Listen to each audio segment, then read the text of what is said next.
వంగలపూడి అనిత మరో వివాదంలో ఇరుక్కున్నారు. హోంమంత్రి ఇప్పటికే పలు అంశాల్లో తల బొప్పి కొట్టేలా సాగుతున్నారు.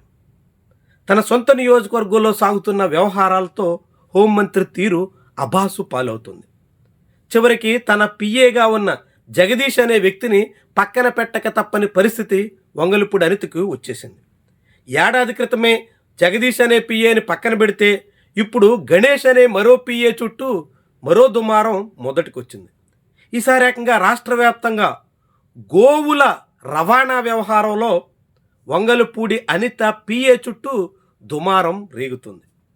వంగలపూడి పిఏ సుంకర గణేష్ నేతృత్వంలోనే రక్షణ స్వచ్ఛంద సంస్థ అనేది ఏర్పాటు చేసి ఆ పేరుతో పశువులు గోవులు అన్నింటినీ హైదరాబాద్లోని కబేళాకు తరలిస్తున్నారు అంటూ కథనాలు వస్తున్నాయి. దీని మీద అనేక రకాలుగా వివాదాలు నడుస్తున్నాయి.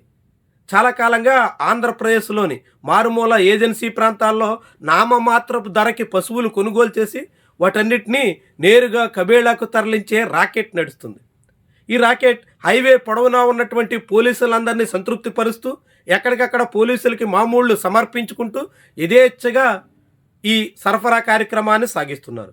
అయితే తాజాగా వెల్లడవుతున్నటువంటి అంశం ప్రకారంగా అలా తరలిస్తున్నటువంటి ఆవులు పశువుల వెనక అసలు సూత్రధారి హోంమంత్రి వంగలపూడి అనిత పిఏ సుంకర గణేష్ అనేటువంటి సందేహాలు బలపడుతున్నాయి. నిజానికి ఆ సుంకర గణేష్ మీద 2022లోనే ఇలాంటి పశువుల అక్రమ రవాణాకి సంబంధించి కేసులు కూడా ఉన్నట్టు తాజాగా ప్రచారం సాగుతోంది. అప్పటి కేసులు ఇప్పుడు కొనసాగిస్తూ వంగలపూడి అనిత అధికారాన్ని ఉపయోగించుకుని రాష్ట్ర వ్యాప్తంగా ఉన్న పోలీసుల మీద పెత్తనం చేస్తూ పశువుల సరఫరా గోవుల రవాణా యథేచ్ఛగా సాగిస్తున్నట్టుగా చాలామందే భావిస్తున్నారు. దీంతో ఇప్పుడు ఈ వ్యవహారం మరోసారి వంగలపూడి అనితను ఇరకాటంలోకి నెట్టే పరిస్థితి వచ్చేస్తుంది.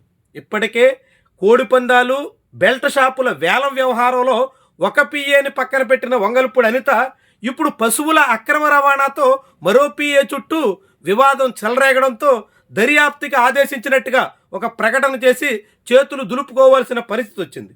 అయితే ఇప్పుడు వంగలపూడి అనిత కేవలం విచారణ చేస్తున్నామని ఎక్కడ ఏం జరుగుతుందో తెలుసుకుంటున్నామని మాట చెప్తే సరిపోతుందా అనే అనుమానం కూడా కలుగుతోంది. వంగలపూడి అనిత పిఏ గణేష్ చుట్టూ చెలరేగుతున్నటువంటి వివాదం చాలా రకాలుగా చెలరేగే ప్రమాదం కనిపిస్తుంది. రాజకీయంగా కూడా కూటమి ప్రభుత్వానికి ఇరకాటంలో నెట్టే పరిస్థితిని తీసుకురాబోతుంది. గతంలో జగన్మోహన్ రెడ్డి హయాంలో ఇలా పశువుల అక్రమ రవాణా సాగించేటువంటి ముఠ ఇప్పుడు వంగలపూడి అనిత పిఏ కేంద్రంగా చేసుకుని అదే తీరును అదే కథని నడిపించే ప్రయత్నంలో ఉంది అన్నట్టుగా చాలామంది చెప్తున్నారు. ఇంత పెద్ద మొత్తంలో నడుస్తున్నటువంటి రాకెట్ ఈ మాఫియా వెనక హోంమంత్రి సొంత మనుషులే ఉండడం చాలా చాలా విచారకరమైనటువంటి విషయం. చాలా పెద్ద స్థాయిలో వివాదంగా మారేటువంటి అంశం కూడా. మరి ఇప్పుడు వంగలపూడి అనిత పగడ్బందీగా చర్యలకు పూనుకుంటారా? పక్కాగా వ్యవహరిస్తారా? ఇలాంటి ప్రయత్నాలు చేస్తున్నటువంటి వాళ్ళని కట్టడి చేస్తారా?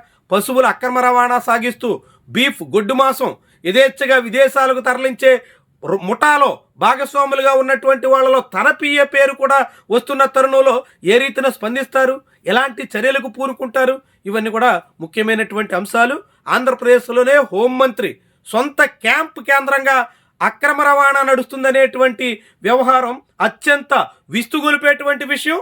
ఖచ్చితంగా ప్రభుత్వం స్పందించి కఠినంగా వ్యవహరించాల్సినటువంటి వ్యవహారం కూడా.